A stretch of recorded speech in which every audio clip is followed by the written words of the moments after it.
Welcome to another edition of The Walking Dead.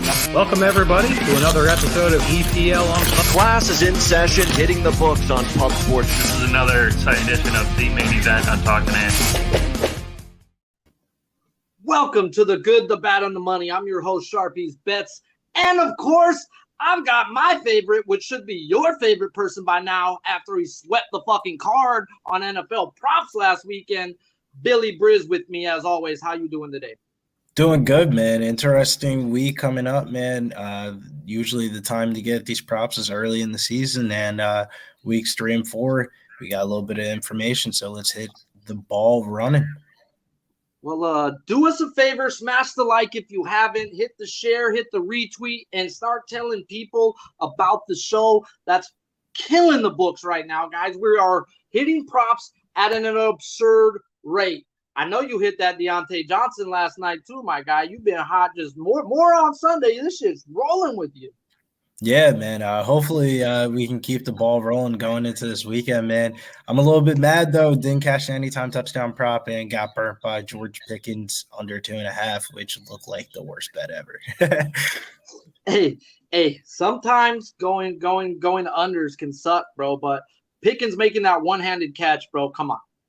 Yeah. At the end of that was a beautiful catch, and life's is what it is. And we are going to talk about our favorite prize picks, which is at the end of the day, NFL props. I know you're like, oh, I don't bet prize picks, guys. NFL props is what prize picks is. They either have different sports, and this is an NFL show, guys. So they're either going to give you better yardage or worse yardage than a book. And sometimes you need to look that up. And on this show, we have looked it up on the ones that we're talking about. Now, it's your job to make a 2 to a 5 pick on prize picks. No juice involved on any of their bets. They are going to tell you what a 2 pick will pay out, what a 3 pick will pay out, or what a 5 pick will pay out. So you can go and hunt for a bunch of juiced up things that the books have and go that way, or you could tune into this show and take the best breakdowns of what you want and what you like and heard and make some money with it, guys. So smash the like and let's get Sharpie, into I got to add in a little something to that. Today's also Flex Friday on Prize Picks. Protect the play. Get your first Flex entry back up to $15 if it loses. So Flex Friday. Have some fun at Prize Picks.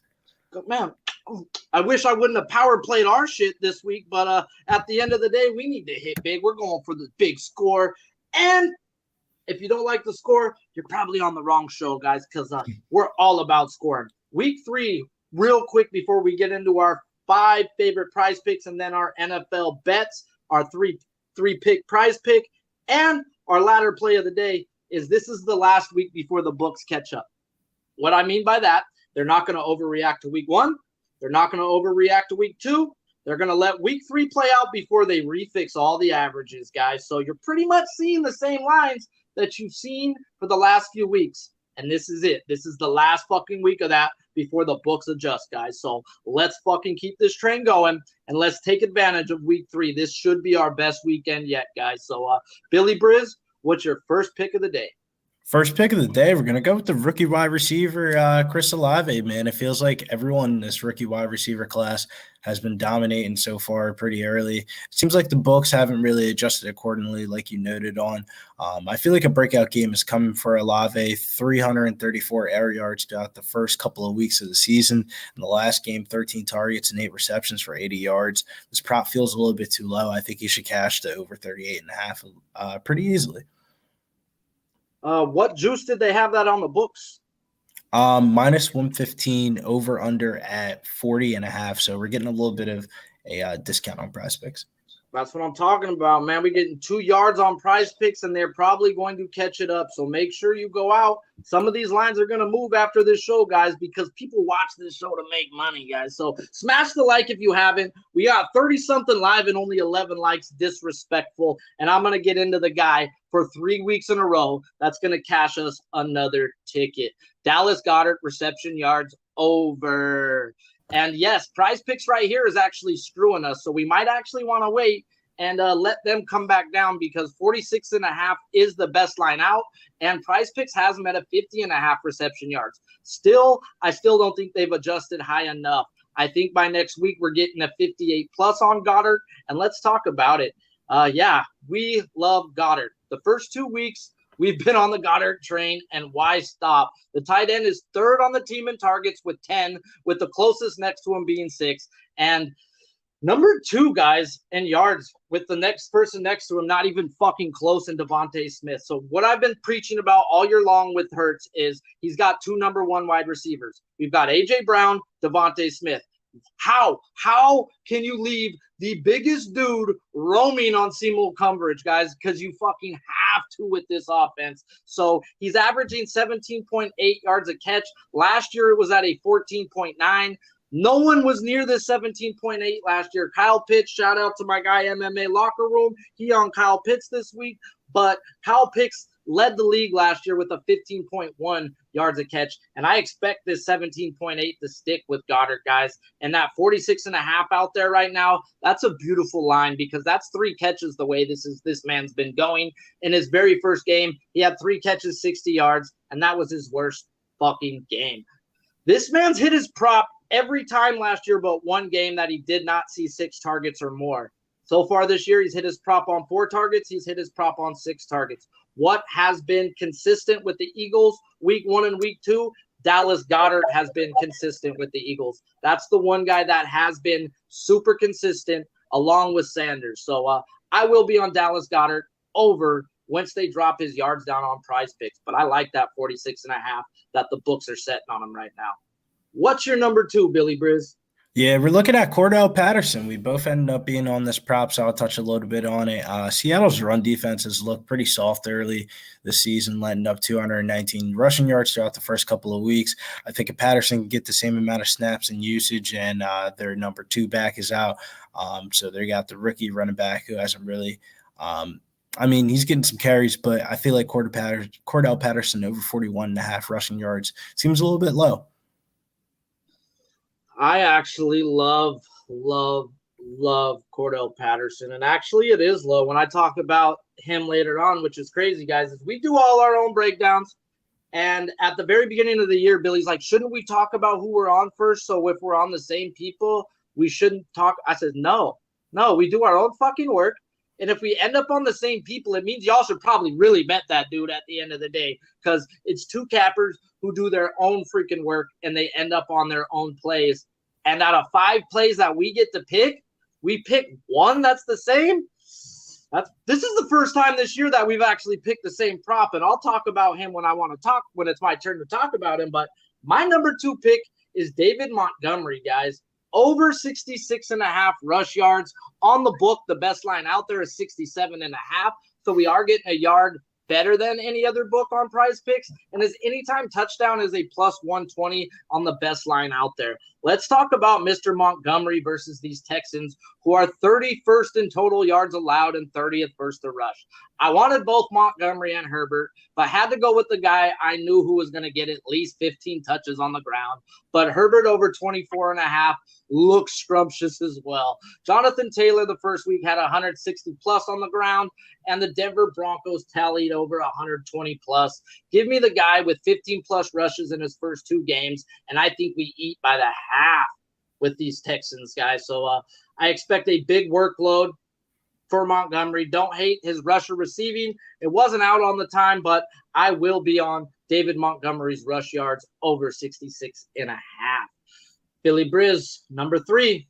Yeah, we're going to keep the rookie train going here with Treylon Burks over 38.5 receiving yards. For having such a bad preseason, Burks has really flipped the script so far to start off the season. He's been the only bright spot here in this Titans receiving game. The Raiders secondary isn't anything that I'm particularly scared of, and I think this receiving line's a little bit low. I think it will even out around like 45, 48.5 in a couple of weeks. So we're getting 38.5, and over on the books, about the same exact odds, so it's probably going to make my betting card. Primetime game, cash that one pretty easily, and week 1 he cashed it pretty easily too. So we're going to go with Treylon Burks over 38.5 receiving yards. Man, like I said, this is the last week before they start going to his new average, so take advantage when you can. Like you said, if they're cashing easy, they're baiting on it's not going to happen again, and after week 3, they will adjust it to his first 3-week average. So get in while the getting's good. Let's talk about go ahead. No, I feel like the books always have like the veteran wide receivers, like kind of like as the number one wide receivers. And Robert Woods is listed as the number one wide receiver, but the production hasn't really been there. No, not at all. I think I took a live bet on him during the game and barely got there. And it was at a 26.5.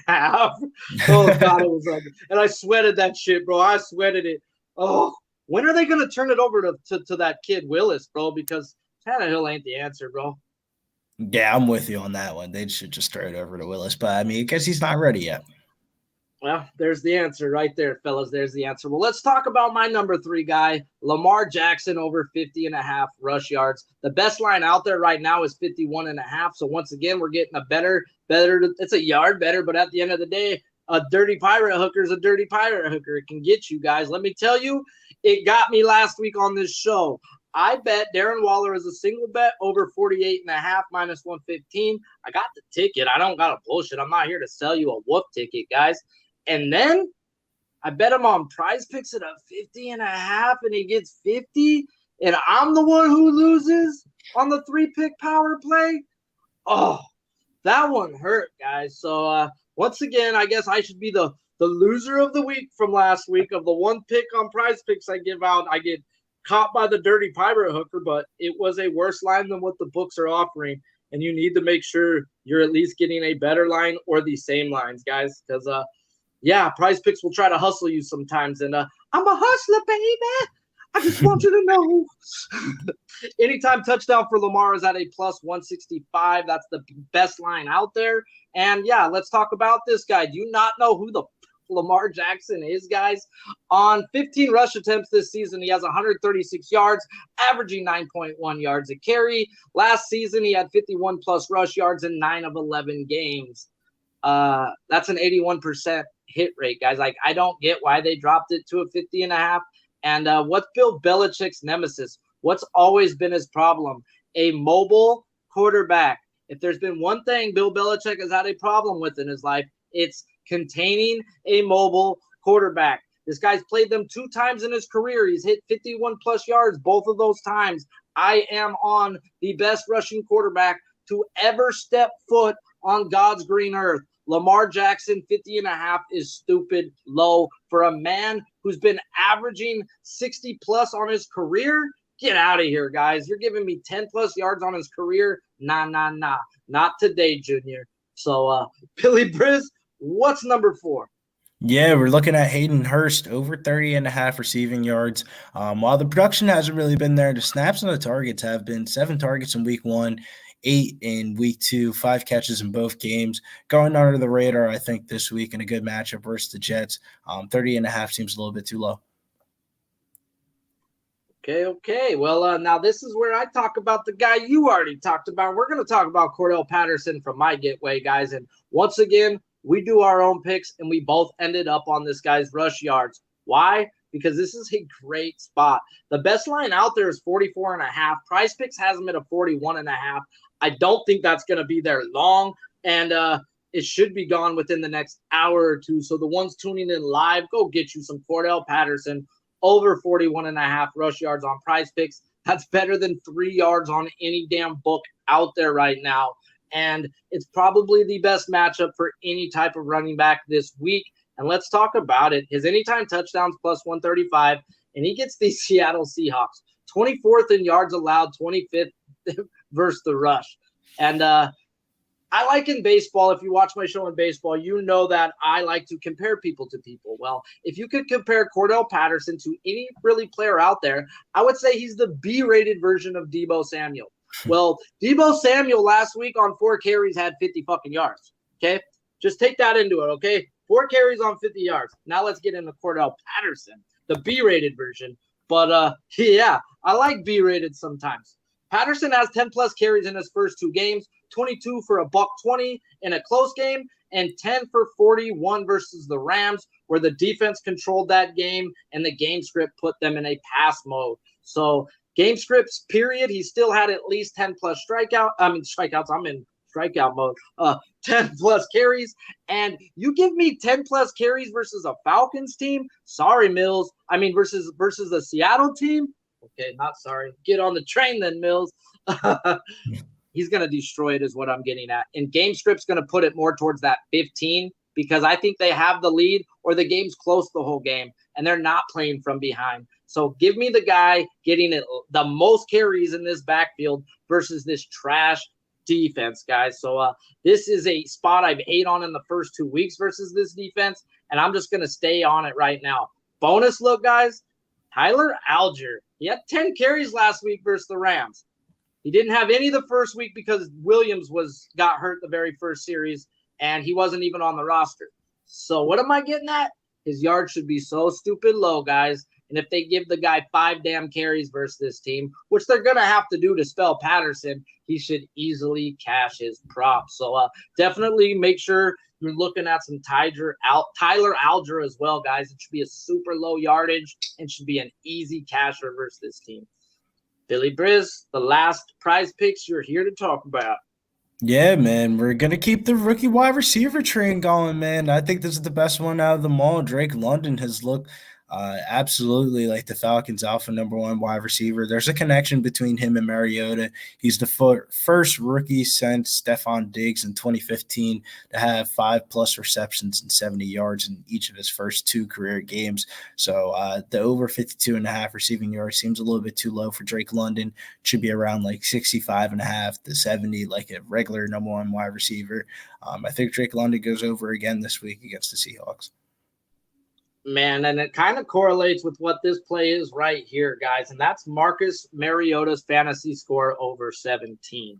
Once again, we're staying in the Seattle game and attacking this 25th defense in yards allowed. Last week, Trey Lance had 16 yards on 3 carries before he got hurt. Damn. Okay. Mariota don't get hurt, guys. Let's get into it, okay? At the end of the day, he's had 2 games this year versus the 13th and 17th defense in yards allowed, and now he gets a layup spot where it's not just this year Seattle's bad. It goes back to last year. This is just the same damn thing where Seattle's just giving it up, guys. And Marcus Mariota is going to eat in this game. He's had 6+ carries in every game so far, 18 carries for 88 yards and a touchdown in the 2 games with 6 rush attempts in every game. Give me this man's fantasy score. He's gonna eat, guys. His anytime touchdown is at a +290. Don't hate the sprinkle there either, guys. There's going to be multiple ways. I think Atlanta just controls this game. Like he said, he's on London. We're both on Peterson, and I love me Mariota. This is crazy that we're talking Falcons when the Falcons are 0-2. But we're not here to talk about who's going to win the game on this show. We're here to talk about props and yards because that's what we do. So much different. Don't be an old head, be a new head. We're going to go hit a quick commercial and get to our 3-pick, baby.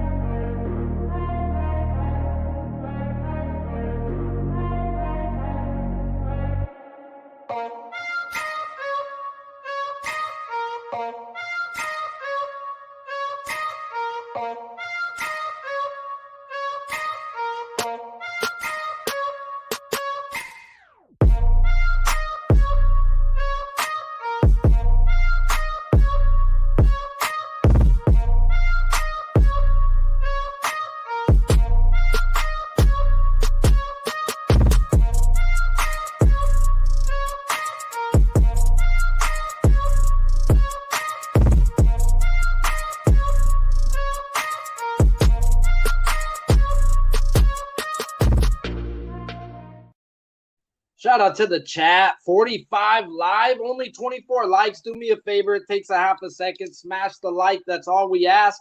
And we're here to give you a bunch of info in less than 30 minutes. We hit over 15 props in less than 30 minutes, which means there's a bunch of numbers and facts. No BS. Billy Briz, what's your best pick of the day? Best pick of the day, man. We're going to go with Chris Olave over 38.5 receiving yards, baby. Well, can you give me a why? for the people tuning in late. He's just the guy for the Saints, man. Breakout game is coming for Olave. Get on it early, man. 334 air yards throughout the first couple weeks of the season, 13 targets in his last game. Seems like him and Winston have a connection, and Chris Olave can catch that prop ball for 3 catches. Well, there you go. Mr. Big Show, the one guy who hasn't lost. No pressure. No pressure. Who you on today, my guy? I'm going to be on Miles Sanders. We did it a little out of order. Sorry about that. I'm going to be on Miles Sanders, over 8.5 rushing yards. His average right now is 3 catches a game for 7.5 yards. I just don't see that lasting. The Philadelphia themselves run 70 plays on offense. They've thrown the ball 25 times on first down already. I really just don't think – I think it's going to be a progression instead of regression. I think we get Miles Sanders 15 to 17 rushing or receiving yards. Sharpie? That to me sounds a lot better, and we're going to work on your freaking get, bro, because the way you said it to me before you got put on screen sounded just like, oh, you're going to kill it. Well, let me give you a more clipped up version, guys. At the end of the day, Sanders is that damn number 1 for Philadelphia. Yes? Yes. He's on the freaking field for that first snap, first down roll every time, and they're throwing the ball 33% of the time in that situation. That is nuts. That is crazy. A guy has 3 catches a game so far, and he's averaging 7.5. What's the odds of that? And the fact that you even found this freaking average that they're offering is absurd, bro. So, yeah, I couldn't believe it. 8.5 being 1 more than his average, and it's minus 115 on the books too at 8.5. That's what I talk about. We're here to bet people's averages and find out when they're going to get it, guys. And that's just stupid. You fall down, guys, one time, you get 8 yards. I mean, it's the 3 times he's caught the ball. That just tells you that's bad luck. He's been hit behind the line of scrimmage. So at the end of the day, this is a pass-heavy offense, and don't hate this look one bit. Now I got to talk about Cordell Patterson. My guy, your guy, and we're getting a 3-yard better advantage here than we are on any book out there. It is 44.5 on every other book. 41.5 right now on PrizePicks. Go get you some Cordell Patterson versus the Seattle Seahawks. Like I said, 25th versus the rush, and they were just as bad last year. It's not about, it's only been 2 games, Sharpie. No, they were 28th last year, 25th this year. Ain't nothing changing, but take advantage of Seattle when you can, and I will with the number 1 running back for these Atlanta Falcons. Patterson has 10-plus carries in his first 2 games. 22 for $120 and 10 for 41. You're going to put this at 41.5, dude, versus what? Jeff Wilson had 80-plus last week, guys. Give me Cordell Patterson's rush yards over 41.5, and I think we cashed this by the first half, guys. So this is easy money. Once again, that's the 3-pick power play. We ain't here to flex because that don't pay enough. Then we are here for one thing. That ladder play. So, Big Show, what's the fucking ladder play of the week? What's up, everybody? Checking in for this week's The Good, the Bad, the Money Big Show ladder play of the week. We are 1-1 so far, hitting the first 2 legs in week 1 and failed on Devontae Adams last week. I guess I should have waited a few more weeks just to let the offense settle out in Las Vegas. But this week I'll be running Josh Allen passing yards against the Miami defense. I got a full unit on the over 287 minus 113. Got quarter units on Allen over 297 plus 100 and Allen over 307 yards passing plus 123. Couple key stats for Josh Allen. Miami is ranked 21st in total D. They are ranked 25th in pass D. Last week, Josh Allen versus Tennessee went 26 for 38 for 317 yards. That's a check for us. Week 1 versus the Rams, 26 out of 31 for 297. Cashes the second leg for us. Josh Allen also has 15 career games of 300 yards. 9, 20, 20. He went 24 for 35 for 415 yards versus Miami. So that is the Big Show ladder play of the week. Comment below. Let me know if you guys tail on me. We cashing this week. I ain't even worried about it. Man, I fucking love actually the fact that you recorded it and did it the right way and did it the awesome way, bro. That's clippable and put on my fucking channelable. So I actually like the bet to where I'm actually gonna have to go bet it, bro, because I think Miami can score some points and let Josh Allen get loose, bro. Give this guy a game. Somebody give him a game. But let's talk about some NFL prop bets before we end this show. Shout out to the 40 plus and the 30 plus who hit the like. Smash the like if you haven't. Billy Briz, do you have any NFL props for these guys, or are you going back to the bag on Sunday? I have no idea what we're doing for this Sunday. Probably will be back up on the bag. But prop that I'm looking at for this weekend, though, Michael Carter over 2.5 catches at -150. A little bit juice for some, but I feel like there's a little bit of meat left on the bone. And then preview towards the Monday Night Football game between the Cowboys and the Giants. Gonna hit the Ezekiel Elliott over 55.5 rushing yards. Haven't hit a Zeke prop in a very, very, very long time. But Either a Zeke. yeah, I feel like Zeke. Hey, he looks good though, bro. I'm not gonna lie, he looks slim. He looks fast. I used to say he looks fat and slow, bro. He does look fast. I'll give you that. But go ahead. Yeah, no, it seems like a good spot. I mean, I don't think the Cowboys are going to be letting Cooper Rush throw the ball down the field. They kind of got bailed out in some situations versus the Bengals. I mean, primetime game. Let's see if the Stars can eat. If you don't follow Billy Briz on Twitter, you probably should. He puts out his action, and he's a lot like me, guys. At the end of the day, I love Jeff Slaughter, who allows me to do what I want to do. He says, Sharpie, it's your show. Do whatever the hell you want. And if you know about my baseball show, I don't put people on my show just to put people on my show. I've got to respect your opinion. I've got to respect the way you bet. And I got to know you actually bet and not just give out picks. My dude doesn't give out fucking 5, 10, 20 picks on a Sunday card. He gives you 3, at most 5. And that's including a prime time. Why? Because he's betting that, guys. If you're really betting 10 to 15 bets a Sunday, God, I bet your bankroll small, guys. There's no way you can be putting $100 on each game. I don't think so. If you are, mad props, you're Jesus Christ with your bankroll. But let's be real, guys. Yeah, so I'm here to talk about my 2 props that I do have bet. And I know a lot of you might not be able to bet these combined props, but at the end of the day, it's what's working for me. And I'm going to stick with what's working for me. And I'm going to run a combined rush yards with Montgomery and Herbert over 97 rush yards at a -134. What? The one game Bears played where they had a close game or a lead in that game? Yeah, it was a run-heavy freaking attack, and that's what I expect from these Bears. My bad. Let me get back into it. But definitely got excited over that. But yeah. I just got blanked. I should not smoke pot in between the commercial. But yeah, the one game the Bears played where the game was close, Herbert had 7 carries to Montgomery 17. When the game was out of hand, like last week versus the Packers, it was 15-4. I expect a close game, if not the Bears to be winning this game, which means heavy run attack here, guys. I expect 20 plus for Montgomery, 10 plus handoffs to Herbert. I expect them to eat. The first 2 weeks, they have allowed an average of 148 yards on the ground, these Texans. They are bad. They can't stop the rush, and I'm going to take advantage where the advantage needs to be taken. Combined rush yards, 97 plus at a -134 for Montgomery and Herbert of those. The Bears. And let's get into the other prop I did bet. Go ahead. No, I just wanted to say that. The Bears. But, yeah, let's talk about Marcus Mariota, my second prop I did bet. Rush yards over 28.5, -115. And I was like, do I want to do his rushing plus his pass at 241? Do I want his pass yards at 208? And then I'm like, whoa, it's Seattle.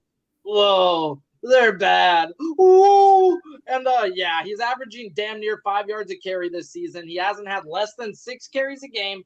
Do the math. That's 30 yards just on his averages. He's not going to do his average, guys. When they did have the lead and the game in week 1, when they were close, this guy ran at an absurd 12-plus carries and murdered it, guys. When he only ran 6 times last week, the game script called for lots of passing, not lots of rushing, and you're not really wanting to run versus those dudes on the Rams, guys. They'll lay out. And Marcus Mariota is going to have at least 10 carries this week. 10 carries is easily cashing 28.5. And if they stick to he's averaged 6 attempts, okay, he still cashes for us. So give me Marcus Mariota's rush yards over 28.5, please and thank you. Shout out to the 50 live, not the 50 who didn't hit the like, the 20 who didn't hit the like. Yeah, so smash the like if you haven't. And Billy Briz, where can they find you? Yeah, you can find me over on Billy Briz DFS on IG and then on Twitter at Getting Bills. Big weekend ahead for NFL. We get a little bit more time this weekend without any UFC, so we're going to slam this slate this weekend. Big Show Picks, where can they find you? You can find me on Big Show Picks on Twitter. You can find me producing most of the shows during the day, during the week, all the college clips, the Hitting the Books, the Sharpie baseball show every day, Monday through Friday. And where on TikTok? I know you've been booming on TikTok. Just Big Show Picks on TikTok. Go follow my guy, Big Show Picks, the one guy who's 2-0 on the prize pick, 3-pick power play. No pressure, Big Show. No pressure. I ain't worried, bro. I got 8.5. I need one fucking third down screen pass for 11 yards. It's going to happen on first, though. It's going to happen on called first it out, down. bro. It's happening on first down. It's going to be a screen pass on first down, and you're going to laugh at me in my messages. I told you. Told you, Sharpie. I cashed mine. What about you guys? Now, if I can only get Josh Allen to throw to Diggs for fucking 5 80-yard touchdowns, that'd be nice. Well, if you don't know where to find me, I'm at Sharpie's Bets, and I have a baseball show every day where I'm killing the books, guys. You should probably check it out. It's on Pub Sports Radio. If you are offended by bad language and obscenities, don't watch it because earmuffs are needed for that show because Sharpie is Sharpie on that show. This is the Tune Down Sharpie. Until next time, this is the good, the bad, and the money.